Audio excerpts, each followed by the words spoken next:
Good evening, and welcome to Tales from Perdition. This is Chapter 2, Angel's Tale, Outpost 12. The sky had a gentle warmth to it as the sun had begun to set. Riona finished freshening up and she made her way to the mess hall for the evening meal. As she waited in line in the plainly decorated mess hall, she noticed a few eyes looking her direction. She wasn't too bothered by it anymore, but she could never tell if it was because of her eyes or her being one of the few women on base. She looked down at what she was wearing, her black tank top, beige cargo pants, and dark-colored flip-flops. She wasn't exactly dressed to impress. She got her chow and went to go sit down on one of the benches. As she was preparing to take the first bite of her dubious food, someone sat across from her. Yankee, or Seth as he was called when he was far enough from the hazard zone, looking much more relaxed out of his combat gear. He was dressed in his utilities. He smiled at Riona as they made eye contact. "Hey, cat eyes." Riona smirked in reply and retorts, "Hey, jackass." They both softly chuckled. Riona straightened up her posture. "How's the kid?" she asked. "Oh, Williams? Yeah, he's doing alright. They put him on light duty till he recovers." Riona nodded and looked out the foggy window with a frown. "Nothing hits me like a truck more than seeing the youngest guy get hit." Seth turns his attention to the woman sitting across from him. "You sound like you're speaking from experience." Riona shrugs. "I guess I am. Got used to playing mother hen to a bunch of kids with absent parental figures." "You run a daycare or something?" Seth jeers lightly. "In a way, depending on who you ask, except we didn't get nap time and had to make our own beds." "Sounds awful." Seth responds as he brushes off his sleeves. Riona chuckled lightly in return. "Yep, it's called the army." "Ain't that the truth? Still though, it was unlucky, huh? It was his first patrol. Poor kid." Rihanna sighed. She silently wished she had been there faster. "Yeah, well, he was lucky all things considered." Seth nodded in agreement. "Indeed. Thanks for saving one of our guys, by the way." Rihanna smiled in return. "It was nothing. Besides, I didn't want to watch that kid get ripped apart by that thing." "You did more than the usual wayfinders we get. Oh, and another thing, the company commander wanted you to have this for what you did today." Seth reached into one of his many pockets and passed a fistful of maples, the standard currency circulated by the remnants of the military and the Town of Perdition. "I can't take this. It's more than what was agreed upon in my contract." Brianna started to push back the small pile of maples back towards Seth. "He thought he might say that, but he insists you take it. It's officially yours now." Seth smirks as Riona huffs and reluctantly puts the extra payment in one of her cargo pockets. "Thanks, but all I did was kick an oversized pest." Seth chuckled and shook his head. "You killed it, and those things are pretty tough to deal with. Have to hit them in the right spot." Riona shrugged in response, not really wanting to take praise if any gratitude. "Hey, Riona, when are you going to let me and the guys take you out for a drink?" Rihanna smiled and at the offer and shook her head. "You know I'm a bad drunk. I get a bit too friendly."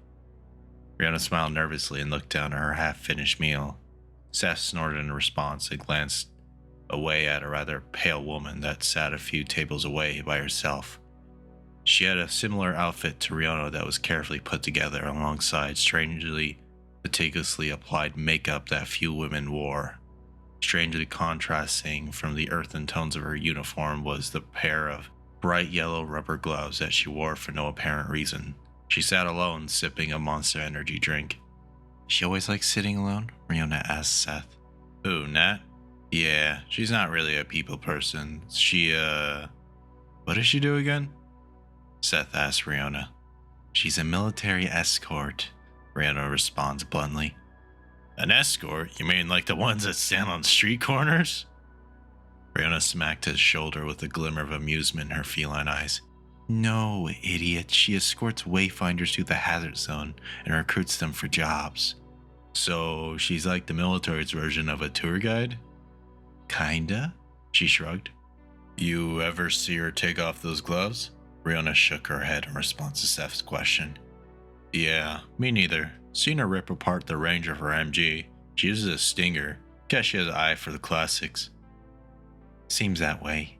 Hey, Seth, where were you when the lights appeared?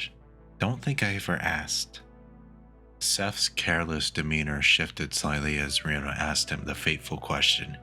Me? Well, I was doing a security contract with some freighter going through the Southern Pacific.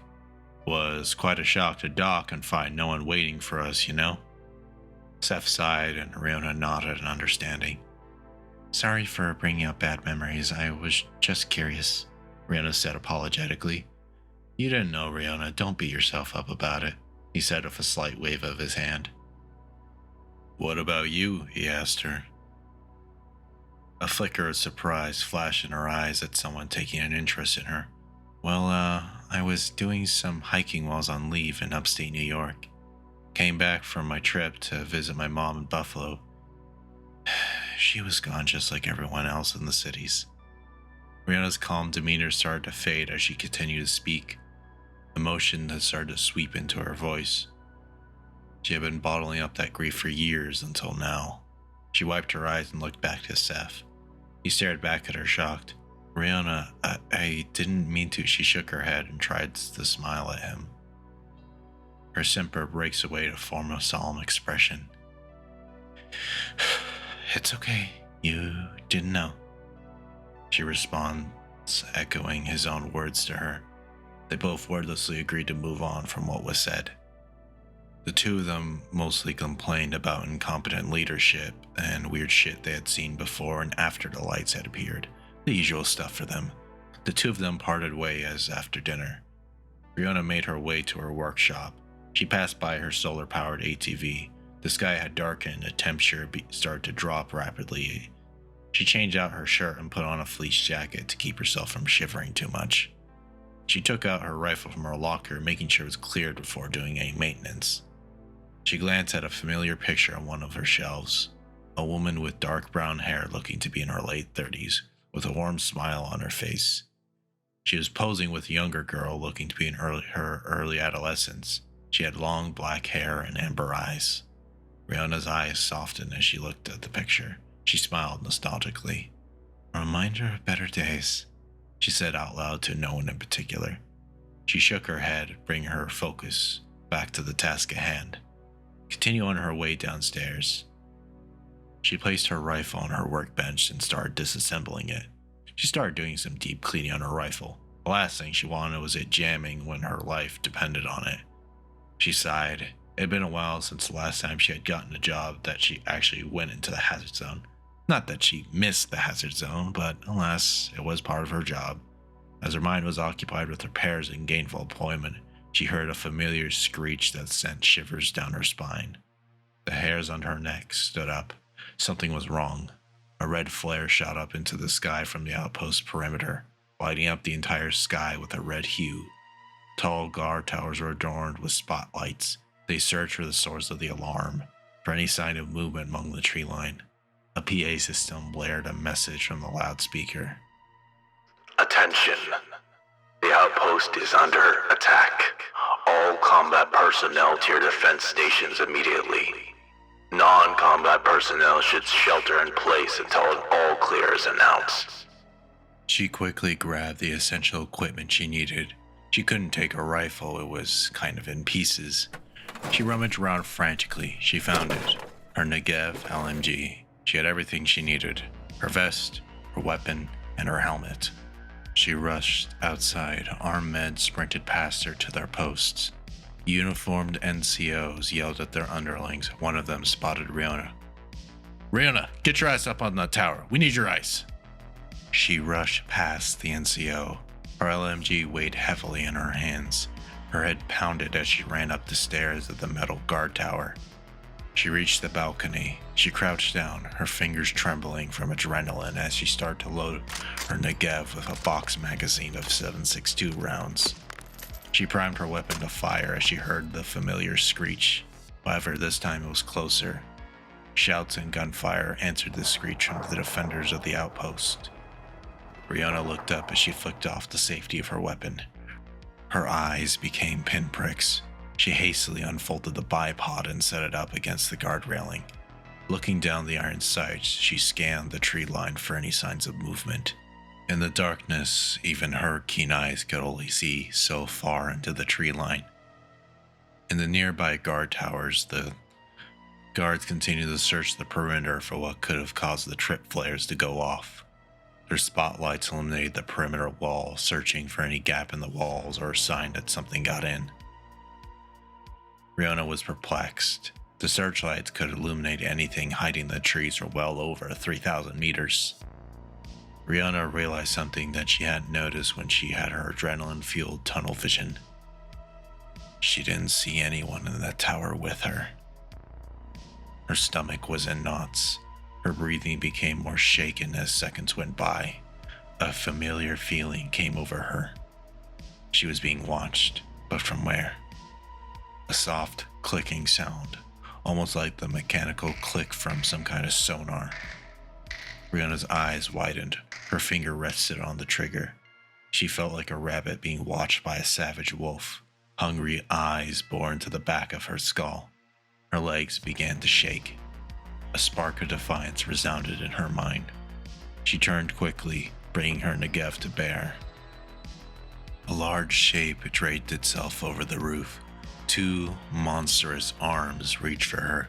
Its claws glinted in the moonlight. Rihanna gasped and backed up till her back touched the railing. She squeezed the trigger. Her LMG spewed out automatic fire. It recoiled and hissed as bullets made their mark on its form. It lunged again, faster than before. This time it hit her. Its claws raked against her helmet. The force of the thing struck her, knocking her off her feet. The back of her head struck the metal railing that she leaned on. Her vision blurred as she fell down on the grated floor. Searchlights converged on the sounds of gunfire and screeching. The tower was illuminated with blinding searchlights. Rihanna was having a hard time keeping her eyes open. Despite her weakened state, she could still hear the creature's cry of anguish as it was highlighted by the searchlights. A shadowy creature unfurled a pair of bladed, bat-like wings. It leapt from the tower as a hail of gunfire followed it into the tree line. It soon disappeared into the night. Images of her position flickered in and out, the glimpses catching only the minor details that her foggy mind could hardly make sense of. Was she dying? Her limbs felt heavy like blocks of cement. No matter how much effort she put into moving them, they were frozen in place. Her limbs felt heavy like blocks of cement. No matter how much effort she put into moving them, they were frozen in place, leaving Rihanna paralyzed. A quick waving motion cut through the fuzzy haze that clouded her sight. She could make out fingertips. A hand reached out to her from above. She looked up. Dangling from the roof were two unmoving bodies, their bodies and faces horribly mauled as if attacked by a grizzly bear. The hand that reached out to her was detached from the body it belonged to. A few tendons kept it in place from completely falling off as it hung from the edge. Hung off the edge of the roof. Rihanna screamed. Even she had a limit. Pairs of footsteps hurried up the metallic stairs. She soon heard garbled voices as the footsteps got closer. Shortly afterward, she could feel herself being lifted up. Rihanna could feel the familiar sensation of being held in a stretcher. Someone took off her helmet. She could see the front of it, and her visor had large claw marks on them. She surely would have suffered the same fate had her helmet not had some sort of face protection. She felt her consciousness drift away. She finally gave in as true darkness overtook her vision. And that was Chapter 2 of Angel's Tale. I hope you enjoyed that. And by the way, happy Halloween. And as usual, good night, listeners. Good night.